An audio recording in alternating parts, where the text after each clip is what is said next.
Apareceu mais uma aí. Pessoal, boa noite. Tá? Hoje eu fiz a reunião do PI, quem não pôde participar, eu vou gravar, depois eu vou mandar o link para vocês, vou colocar lá no AVA. Se alguém tiver alguma dúvida do PI, eu estou à disposição. Né? Vocês já estão acostumados, o modelo não mudou, né? Mas eu estou aí à disposição. Hoje é dia 10, então semana que vem, dia 24, será a nossa última aula antes da prova. Daí será a apresentação do PI dos estudantes que escolheram o tema dentro da psicologia da educação e a revisão para a prova. Tá ok? Daí nós encerramos o semestre, o bimestre, né? Só que eu estou achando que esse povo não está vindo para aula, né, pessoal? O que está acontecendo? Estão desanimados, cansados? O que é?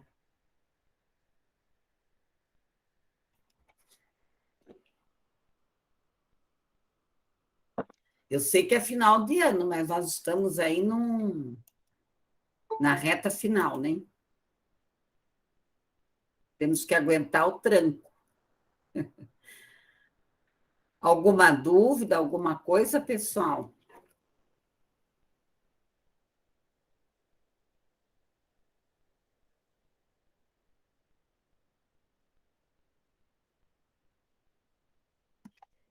Não? Então vamos lá.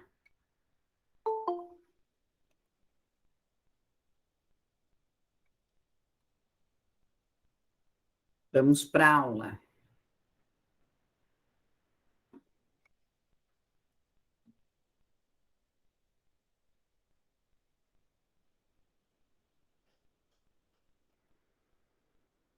Pessoal, hoje eu vou falar um pouco sobre a questão do adolescente e da criança, tá?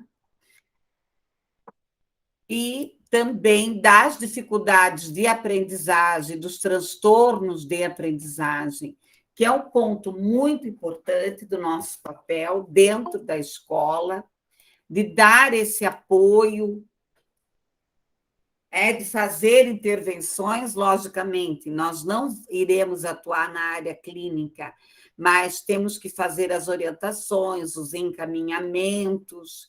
E vocês sabem aí que nós estamos com muitas crianças e adolescentes com laudo, com dificuldades de aprendizagem, com insucesso na escola, então, uma série de questões aí que nós, enquanto psicólogos da área da educação, precisamos pensar, fazer aí alguma intervenção, alguma intervenção.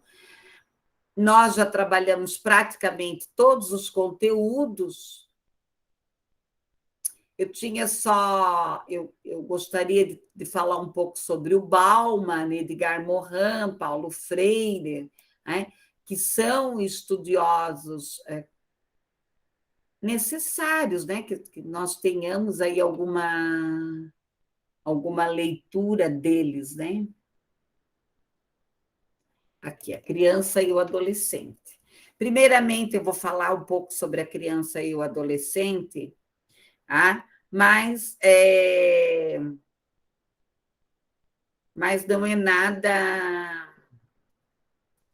não é nada assim tão profundo, porque nós já trabalhamos lá na psicologia do desenvolvimento.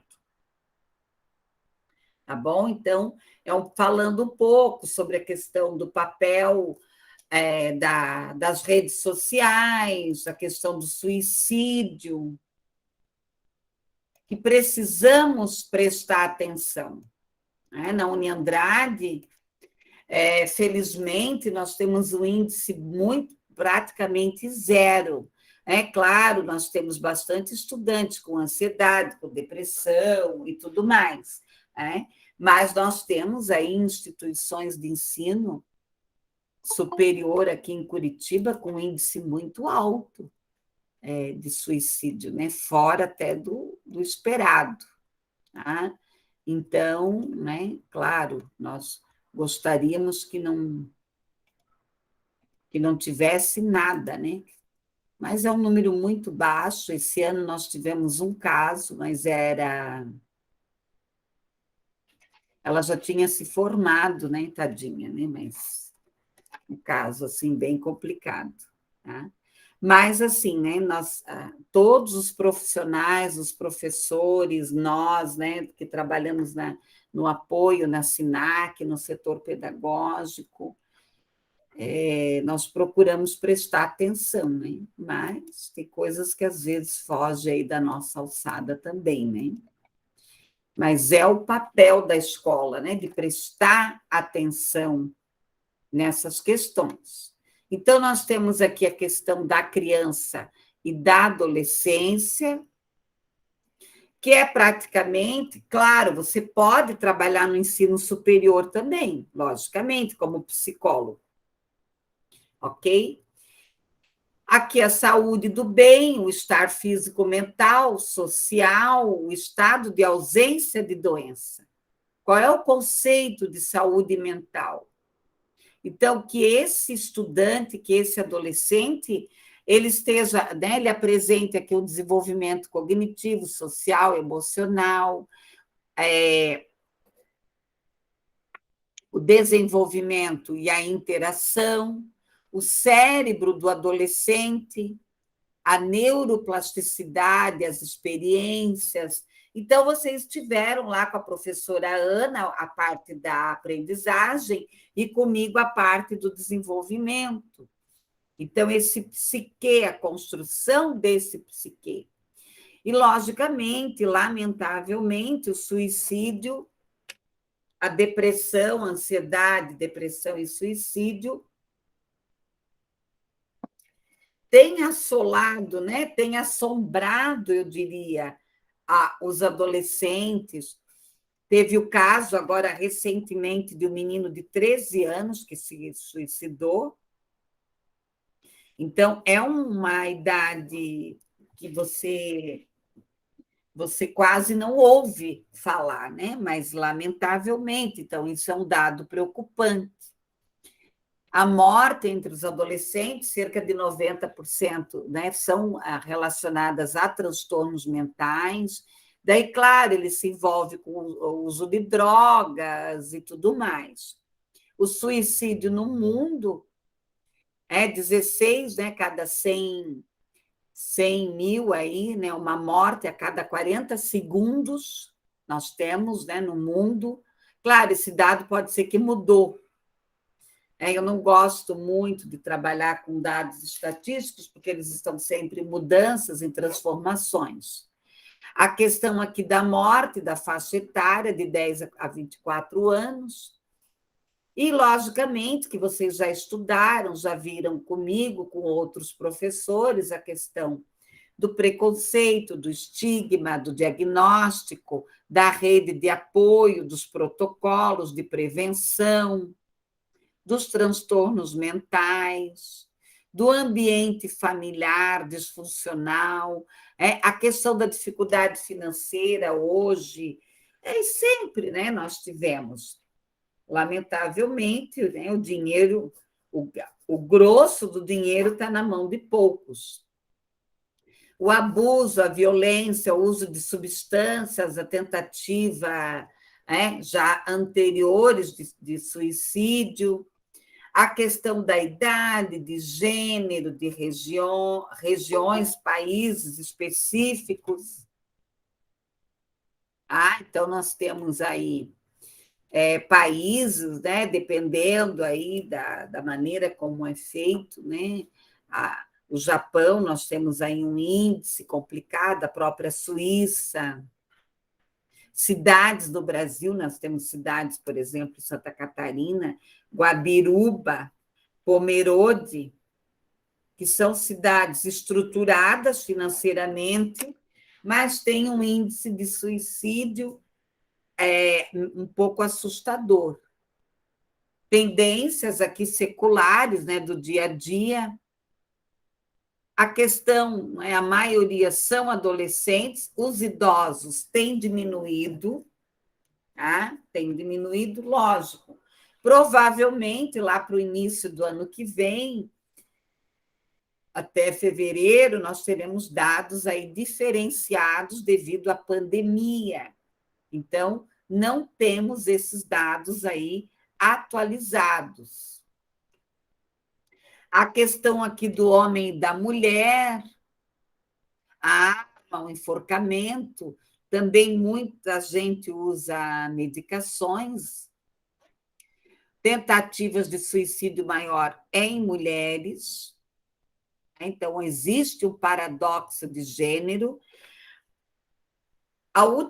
Os últimos dados eram, né? Primeiro lugar no Brasil eram os índios, segundo lugar, os adolescentes, terceiro lugar eram as mulheres, entre 45 e 55 anos.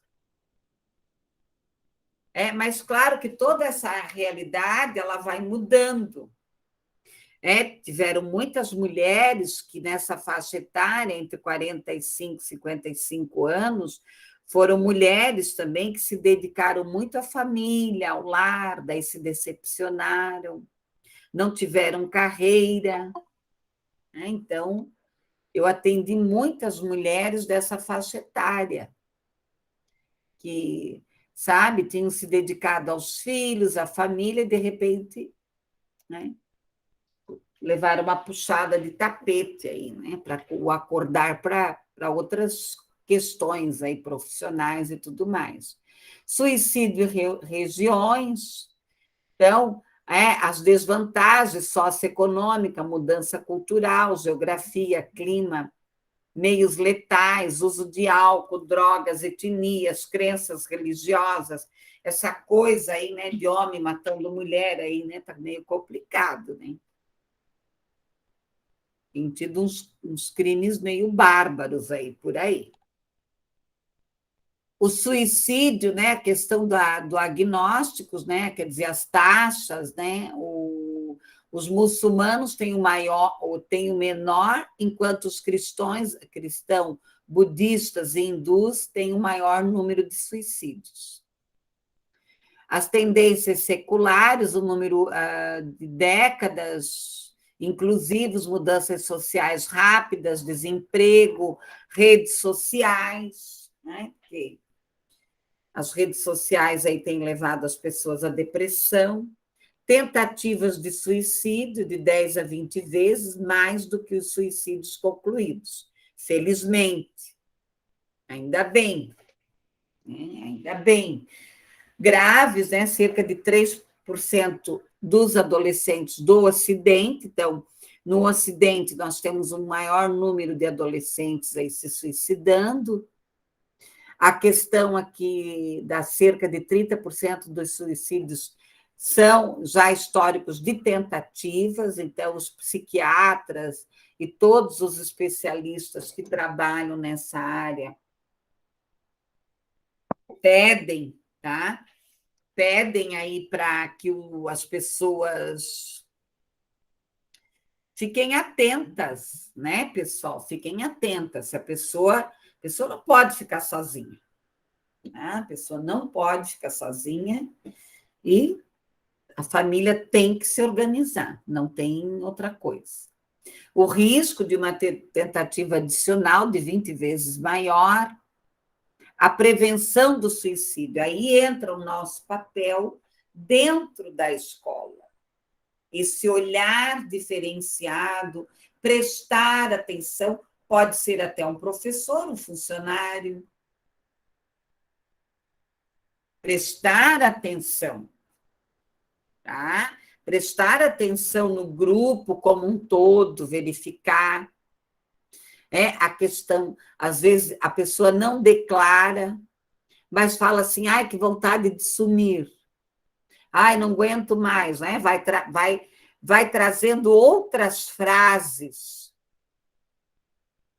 E aí nós vamos adentrar no quê? Na pulsão da vida ou a pulsão para a morte. Esperança de melhora, proteção, né, de arma de fogo, medicação, corda, altura, visita domiciliar.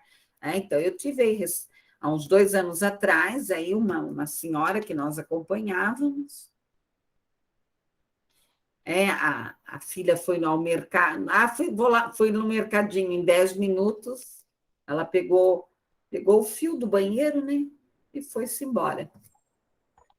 Encaminhar para serviços especializados, avaliação de psiquiatra, de equipe, automutilação, que nós já trabalhamos, que está muito relacionado à questão do bullying, a autolesão. Então, começa se cortando, né, até que vai lá e se bata de uma. Né, vai para os atos finais aí. A intoxicação, que tem bastante.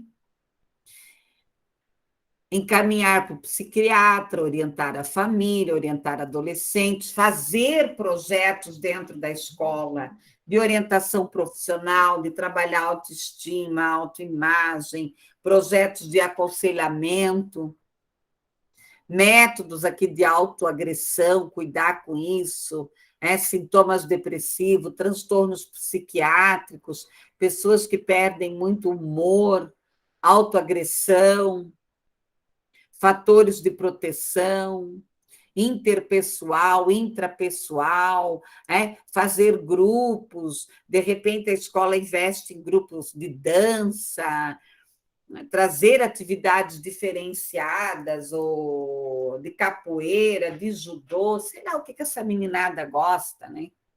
Ou de jogos eletrônicos, enfim, distrair aqui, impedir o envolvimento, né, desagradável aqui. E os 10 sinais aqui, alteração de comportamento. Então, de repente, eu tenho um professor, eu tenho um estudante lá que tem um comportamento dentro da normalidade, acaba mudando, eu tenho que prestar atenção. A agressividade, a irritabilidade, a mudança, o isolamento, a agitação, a oposição, a alteração, a sonolência, a desatenção. Aqui as redes sociais, que é importante prestar atenção, né? Como é que é o Facebook, o YouTube, o Twitter, o Instagram. Lógico, nós não conseguimos, né, pessoal? Eu tenho tanto aluno que eu não consigo acessar tudo, ver, né? E também nem tenho tempo para isso. Eu não, quase não eu entro nas redes sociais para postar minhas coisas e saio. Mas se tem algum índice, algum sinal, né? Então é bom dar uma olhada, verificar, às vezes não transmite nada, tá, né? Não é nada, né? Nas redes sociais ele não coloca, né? Não transparece. Aqui a questão das notícias, das redes sociais, das tecnologias, a mídia e essa subjetividade, essa influência dentro da formação da família, da sociedade, dos filhos, né? Entrou dentro de casa sem pedir licença. A questão aqui de desenvolver um senso crítico do consumo das mídias. O que essa meninada está vendo? Democratizar a mídia, construir espaços de atuação, o cyberbullying, né? Ameaças, agressões, características, desigualdade, imagens, comunidades, fotos, agressões, orientar sobre a não exposição, cuidado, né? Não entregar senhas, compartilhar, vítima, né, do agressor. E aqui a questão do cyberbullying no que diz respeito à calúnia. Então, aqui a questão da calúnia, detenção de 6 meses a 2 anos, difamação de 3 meses a 1 ano, e injúria. Aqui algumas questões de incidentes mais comuns, os conflitos em WhatsApp, em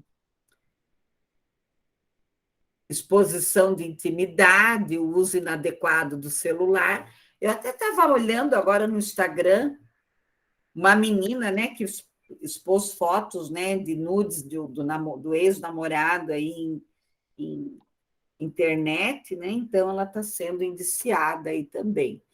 Então essas coisas aí o pessoal tem que ficar meio esperto, essa meninada, né? 10 mandamentos aqui, né? A questão do se colocar no lugar do outro, ser gentil, cuidar com publicações para não agredir, denúncias, não cuidado, né, com pessoas que você não conhece. Aqui a definição do cyberbullying, que está relacionado com o bullying, né, cyber e bullying, que é um ato de agressão intencional relacionado aqui ao grupo, aos contatos eletrônicos. E aqui algumas curiosidades aqui. Foram vítimas aqui, 1.000 raparigas, né? 28% aqui, foram vítimas aqui de cyberbullying. Aqui a questão de utilizar, né, a cibernético, os agressores, a depressão levando a suicídios. E aqui uma síntese desse cyberbullying. Então, nós temos aqui o que é.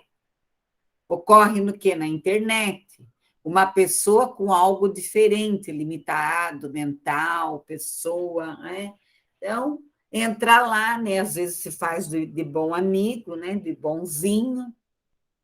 Nós temos aqui as consequências, a questão da depressão, do isolamento, como evitar, como acontece. Então, é aquilo que eu sempre digo: não adianta você proibir essa meninada. Você tem que fazer projetos e oferecer outros sites, outras maneiras, outros projetos, porque proibir essa meninada de entrar em redes sociais, isso aí. Não sei o que vem pela frente, né, pessoal? Mas nesse momento não tem como. Tá? Não tem como. Né? O Tube,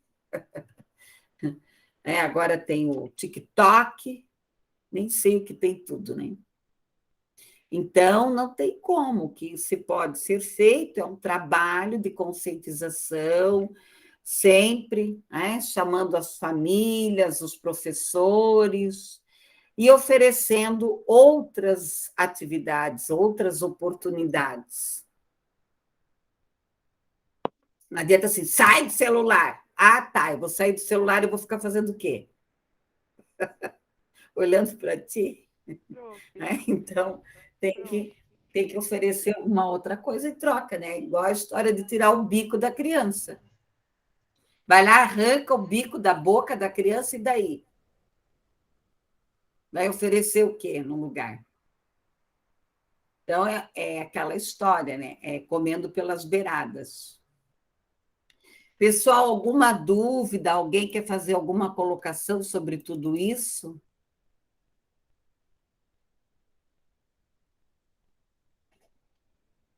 Daí nós vamos adentrar nas dificuldades aqui de aprendizagem. Eu coloquei os vídeos lá sobre a Nádia Bossa, né, que eu gosto bastante da visão dela em relação às dificuldades e os transtornos de aprendizagem. Aqui eu coloquei também um artigo para quem puder ler, tiver interesse. Eu achei bem bom esse artigo, mas não era isso, só um pouquinho. Que as dificuldades de aprendizagem no contexto escolar, patologias ou intervenções patológicas não adequadas, o universo do impedimento do não saber, o ser aprendente em risco. Então, é bem interessante aí para vocês lerem.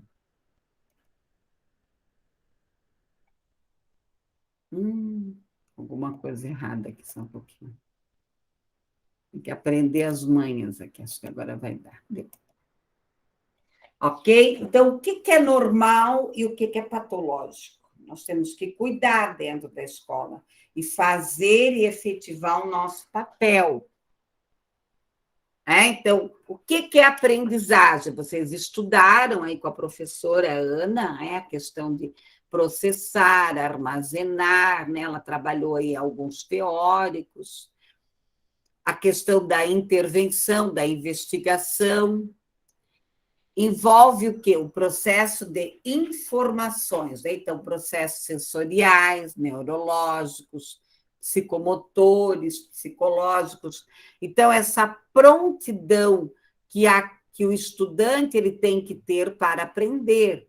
Aqui os processos cerebrais, a questão do lóbulo frontal, o temporal, o lóbulo occipital. Então, toda essa estrutura neurológica, aonde realmente se armazena a questão do processo de aprendizagem através do sistema nervoso periférico,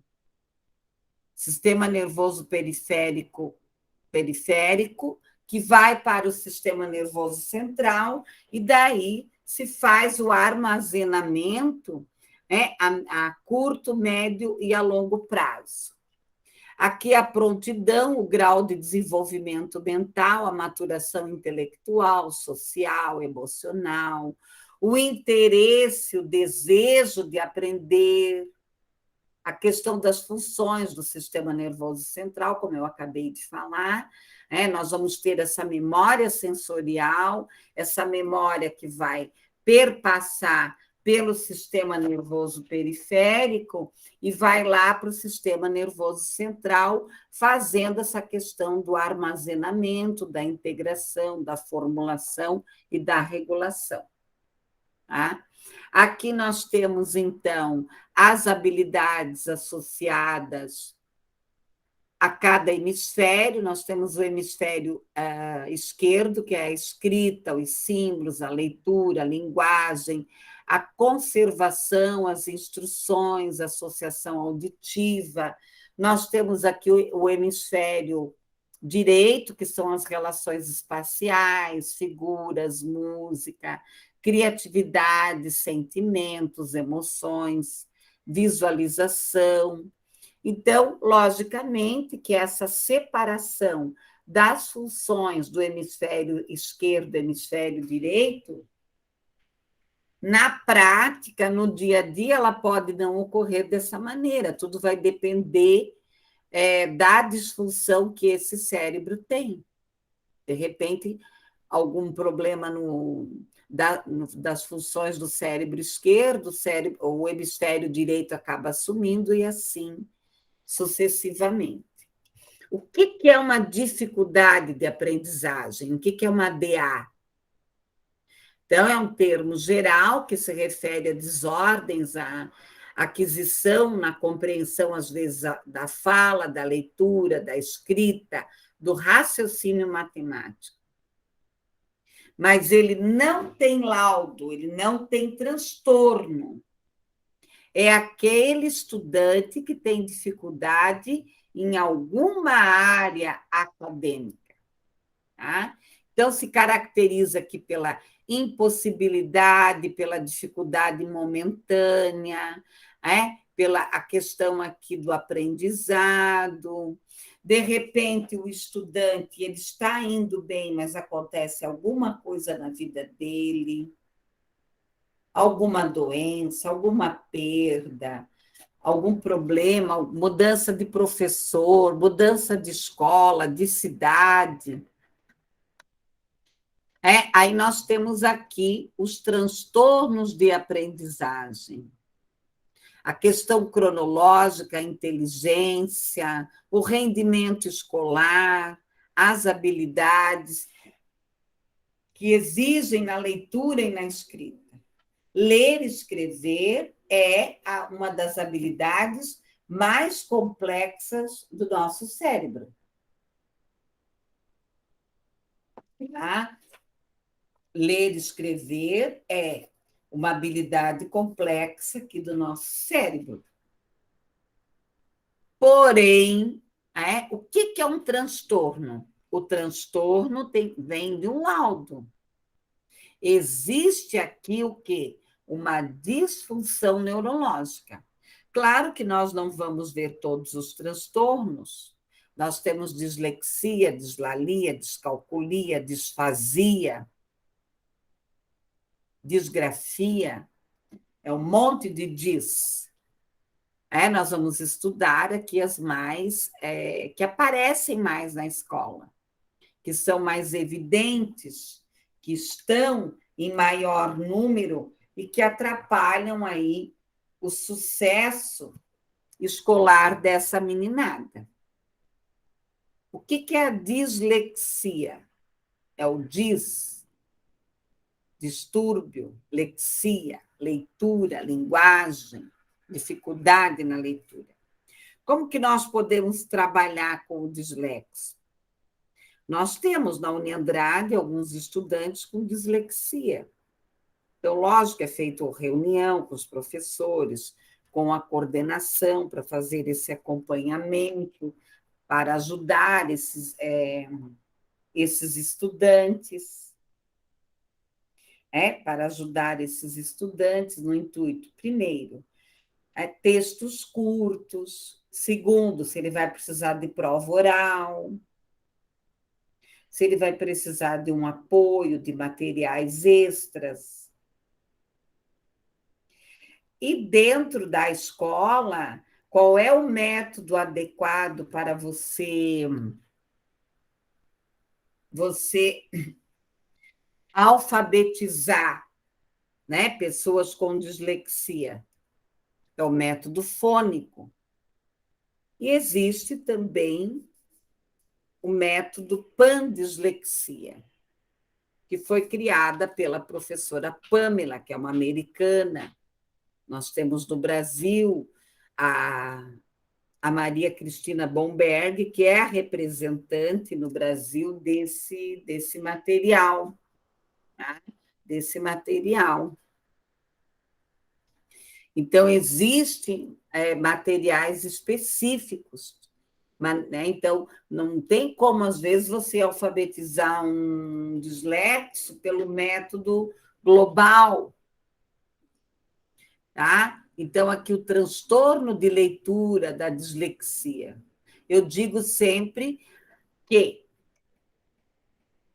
as letrinhas dançam, tá? As letrinhas dançam. Ele tem uma disfunção lá no lóbulo occipital, que vai lá na frente, não conecta, as letrinhas vão para lá e vão para cá.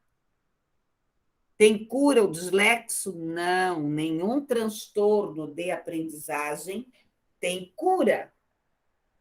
Mas tudo vai depender de quê? Desse trabalho que é realizado.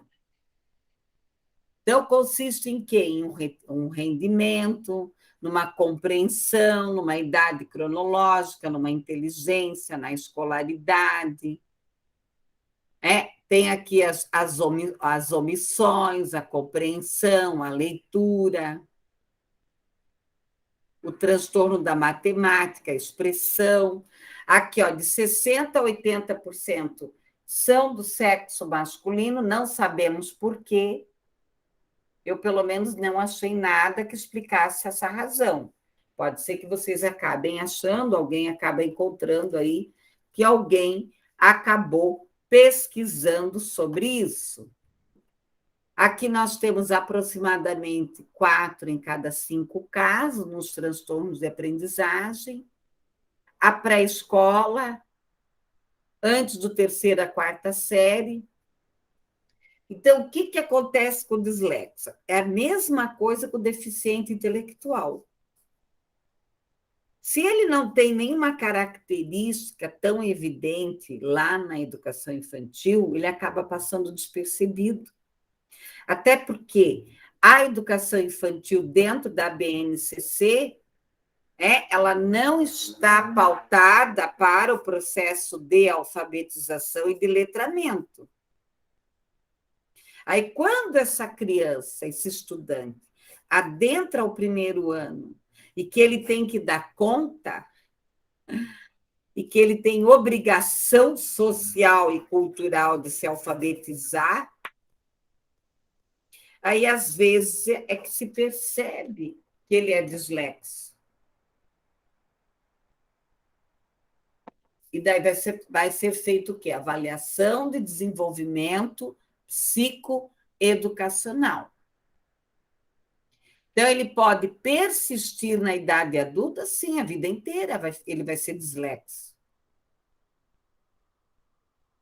Só que, claro, tem o leve, tem o moderado, tem o severo, tem o que não foi feito nenhum tipo de acompanhamento, nenhum tipo de trabalho. É igual ao surdo, se você não fizer um trabalho desde criança com ele. Recentemente, acho que há uns 2 anos atrás, ou 3, a Unileu recebeu um surdo que não foi feito, um adulto que não foi feito nenhum trabalho com ele. Complica daí, né, pessoal?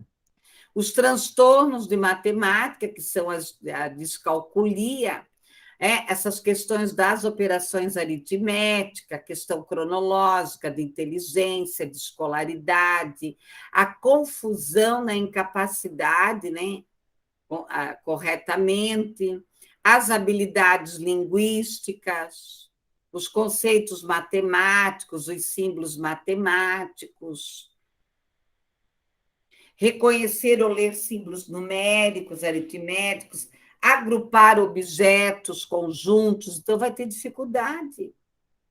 Tem criança que, às vezes, nunca vão entender uma fração, um conjunto. Aí entra aqui, né?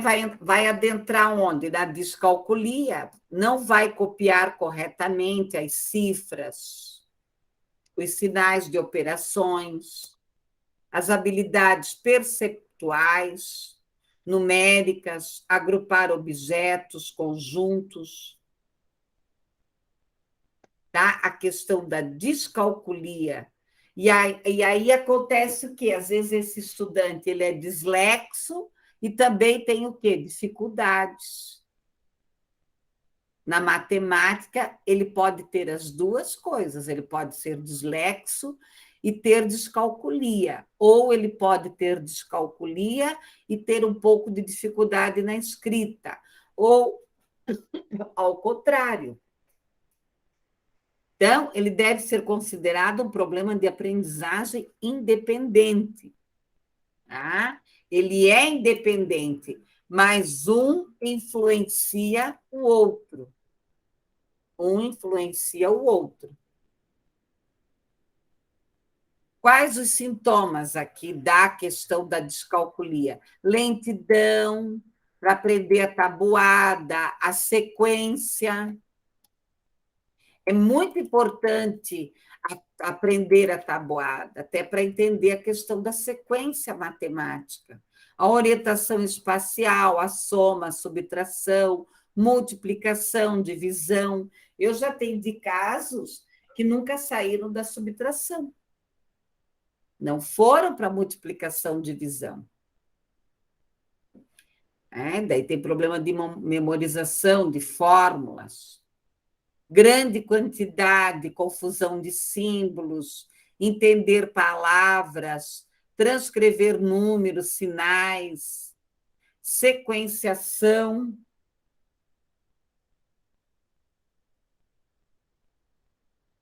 A questão da sequenciação. A questão aqui do processamento de linguagem, de sequência, de características, de entender essa capacidade, esse pensamento lógico. A questão da matemática, 3 mais 2 é 5, e daí? As questões da problematização, trabalhar com situações, problemas, com desafios matemáticos. Às vezes é importante usar o caderno quadriculado para ele entender esse espaçamento, questões claras, objetivas, fazer a prova oralmente, tanto para o dislexo quanto para a pessoa que tem descalculia. E aqui eu quero chamar a atenção de vocês para uma questão muito importante. As pessoas que têm transtorno de aprendizagem hoje, elas não entram mais na lei da inclusão. Da inclusão são as deficiências. Então, o cego, o surdo, o deficiente físico, a pessoa que tem deficiências múltiplas, que tem deficiências múltiplas,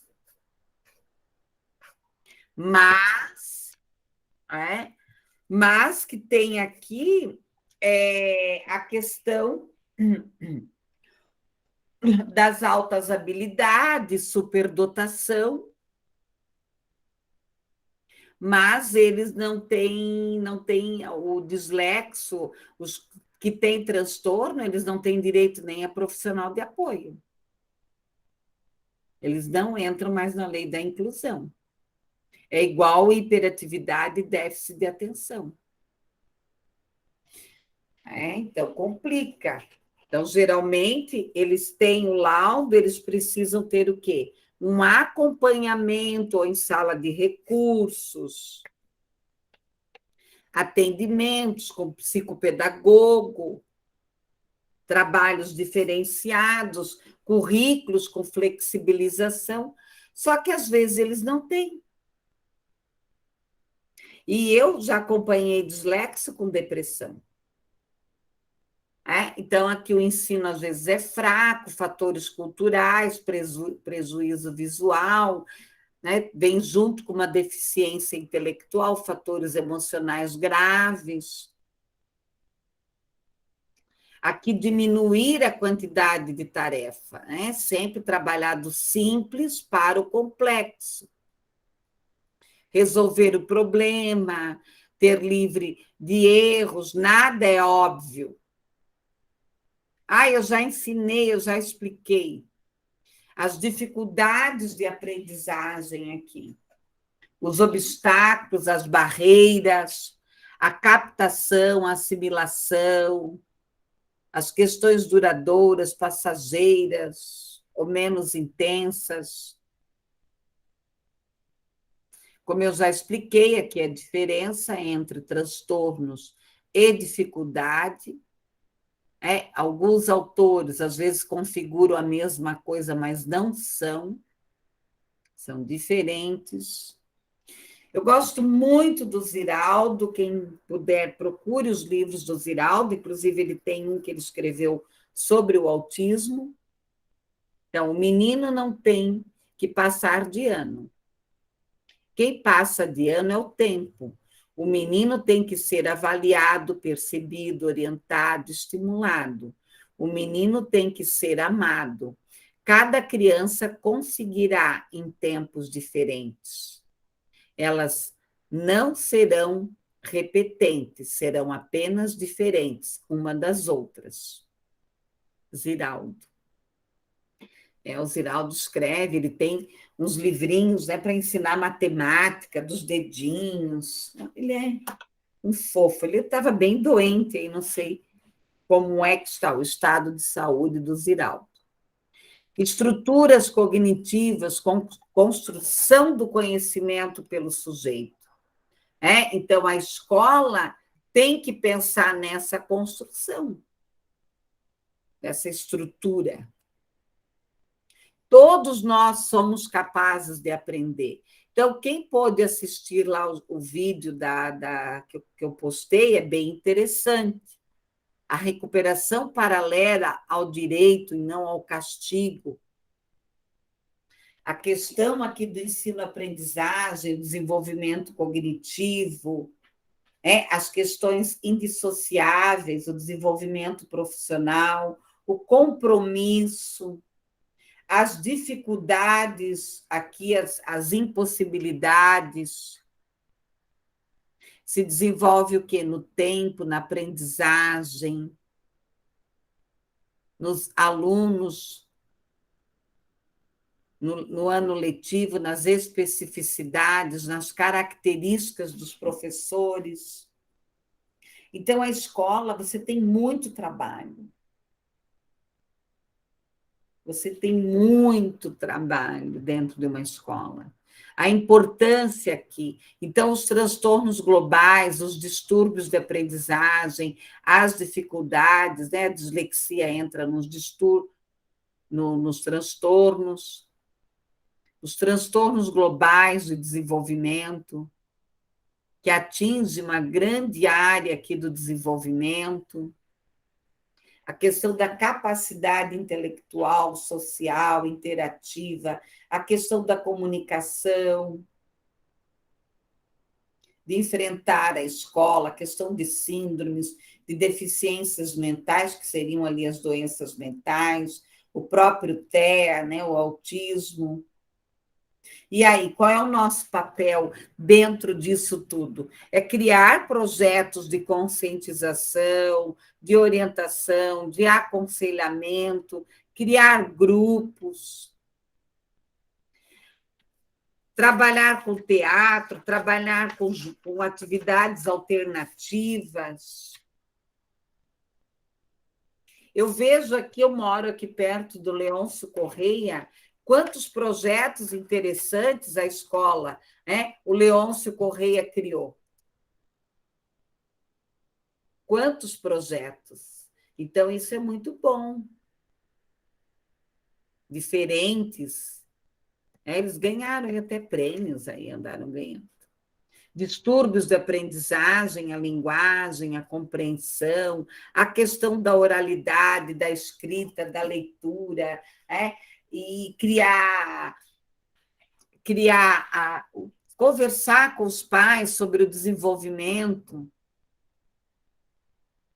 Uma coisa que nós temos percebido lá na escola que eu trabalho, os pais que são falantes, os estudantes também são, mesmo que eles tenham dificuldade, mesmo que eles ficam lá, entendeu? Mas eles falam. Ati, ati. Então, a importância dessa valorização, dessa família falante que estimula a questão da fala. Quem não aprende tem problema? Que problema que essa criança tem? Que esse estudante tem? Onde está a causa? O que fazer? O que cabe à escola realizar? Então, muitas vezes, é o método, é a postura do professor. Há um desinteresse, há problema de autoestima, de autoimagem. Às vezes, são questões pequenas. Porque eu não sei, né? Tem escola aí que fica caçando laudo. Ai, vamos aguardar o laudo. Laudo do quê? Às vezes é uma coisa tão pequena.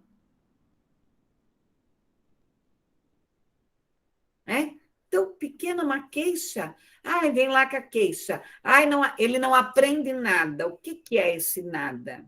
Ah, meu filho não sabe nada. Como que ele não sabe nada? Ele anda, ele come, ele fala do jeito dele, mas ele fala. Ele entende, ele tem compreensão.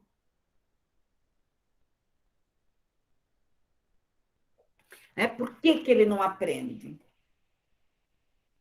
Às vezes, olha, eu já atendi estudantes que era falta de um óculos. Muda de carteira, muda de lugar, tem reflexo. Tá? Ter dificuldade aqui para aprender significa não ser capaz de aprender. Eu gosto muito da fala do Rubem Alves, da fala da Nádia Bossa, do próprio Paulo Freire. do próprio Mário Cortella, a Maria Helena Pato e tantos outros. Quantos jovens desistiram dos seus sonhos por serem massacrados pela própria escola, pela crueldade da escola, da postura da escola, da família, por não acreditarem. Quais os conhecimentos que eles já têm? Quais serão as suas novas metas? Quais são os procedimentos pedagógicos? E aqui nós temos aí essa alta discussão hoje da flexibilização curricular. O que é essa flexibilização curricular? É eu criar estratégias diferentes, programas de ensino, produção de aprendizado, nós irmos juntamente com o setor pedagógico fazer pesquisa. A fase de alfabetização, a questão do lúdico, de alfabetizar, de procedimentos ineficazes.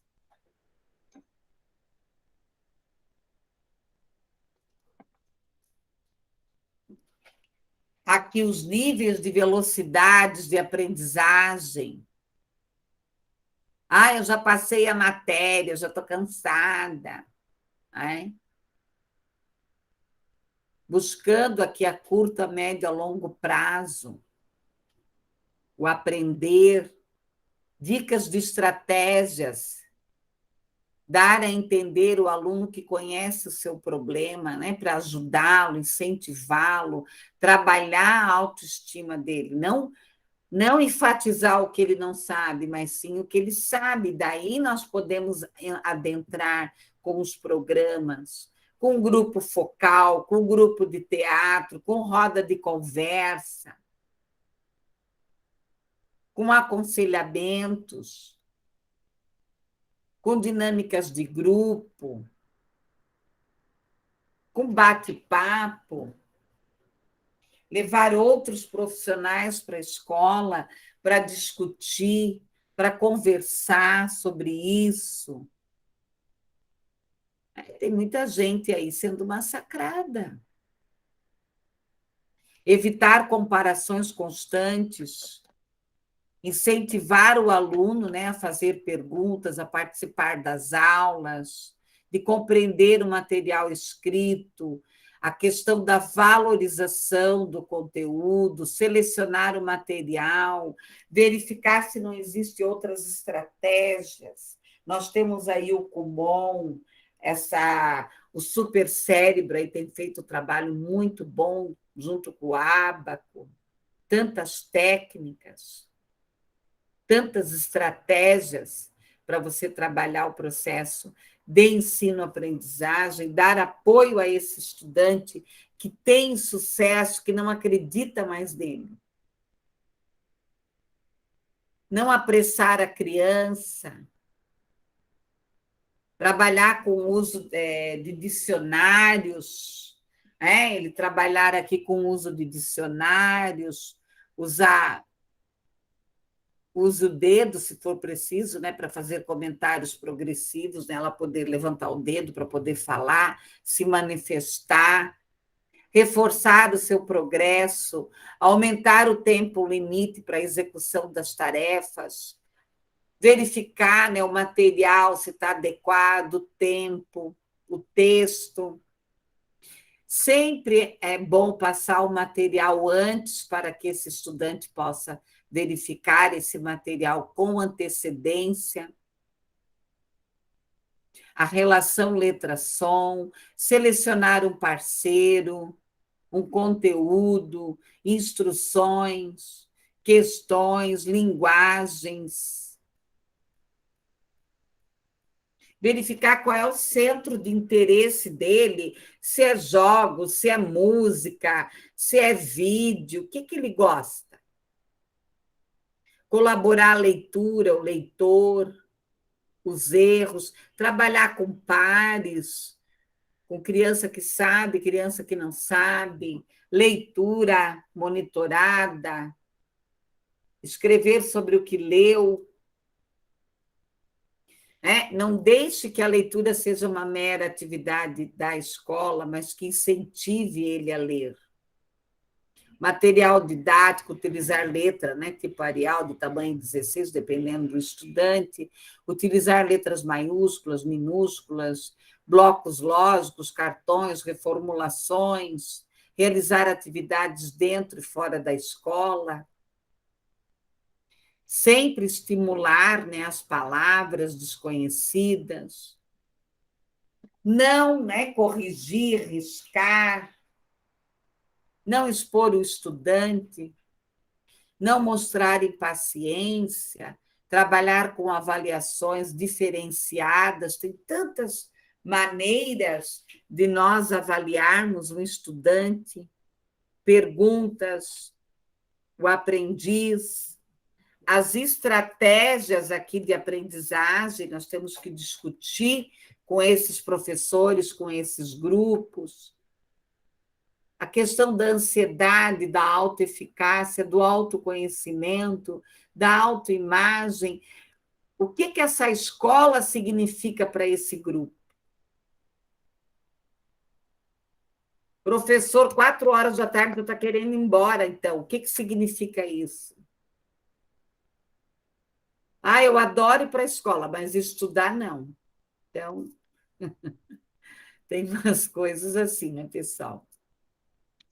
Aí entra o quê? A questão do mau relacionamento, que nós já discutimos, investir no desenvolvimento interpessoal, no desenvolvimento pessoal, nessa questão aí aumenta a ansiedade, a interferência, a produção escolar, diminui as experiências, a aprendizagem. E aí tem muita coisa para discutir com os pais, com os professores, com a comunidade. A questão de lateralidade, ritmo, noção de tempo, tudo isso aí que eu já trabalhei com vocês em outras disciplinas. Então, o que é importante aqui? Não significa que existam impossibilidades, mas sim possibilidades. O mundo atual do trabalho aqui, a agilidade na aprendizagem, no pensar, a flexibilidade no agir, a agilidade nas decisões, a versatilidade, os diferentes tipos de trabalho, o trabalho cooperativo, a quantidade crescente de informações, os novos formatos, não patologizar, tudo já. Vamos dar o laudo aqui, vamos ver o que está acontecendo. E aqui eu achei bem interessante esse aqui, ó. Que isso aqui você passa para o professor, você orienta o professor. Ele tem algum impedimento orgânico? Para o pedagogo, para a assessoria pedagógica, você mesmo pode fazer isso, pode incluir outras perguntas aqui também. Qual o nível de exigência da escola? Como que está a vinculação com esse professor, a questão do vínculo com a aprendizagem, com a escola? O que a escola representa para ele? Como ele se relaciona com esse professor? Como ele se relaciona com os colegas? Com a estrutura cognitiva? Ele revela insegurança, medo de desconhecido, autoexigência, autoestima. E aqui é bem interessante essa figura. Esse é o nosso olhar. Ouvir, buscar, apoiar, discriminar menos o aluno, a família, os professores, a equipe pedagógica. Compreender. Tem tanta gente, tantas pessoas, inclusive no ensino superior, que desiste de estudar porque se sente incapaz, porque se sente menos. A questão da linguagem afetivo-social, a cognição, as regras, os limites, o aluno, a família, os professores, a equipe escolar, os terapeutas. E aqui tem uma série de livros aqui, o Vitor da Fonseca, que eu acho muito bom, a Sara Paim, aqui ó, o manual, né, de dislexia. Aqui tem outras biografias também. Então, nós temos que pensar qual é o nosso papel dentro da escola, dentro de toda essa problemática, que nós já vimos várias problemáticas, né? A questão da indisciplina, e tantos outros problemas aí que nós estamos debatendo, que existem dentro da escola. Nós não vamos para a escola para colar florzinha no mural. Né? Nós vamos na escola para realmente pisar nesse chão dessa escola e fazer a diferença. Em levantar essa meninada aí, fazer com que elas acreditem nas suas potencialidades. Ok, pessoal? Alguma dúvida, alguma pergunta sobre o tema de hoje, eu estou à disposição.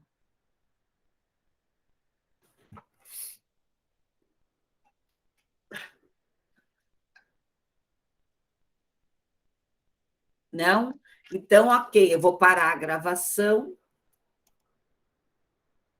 Uma boa noite para vocês. Até a próxima semana. Boa noite, prof. Até.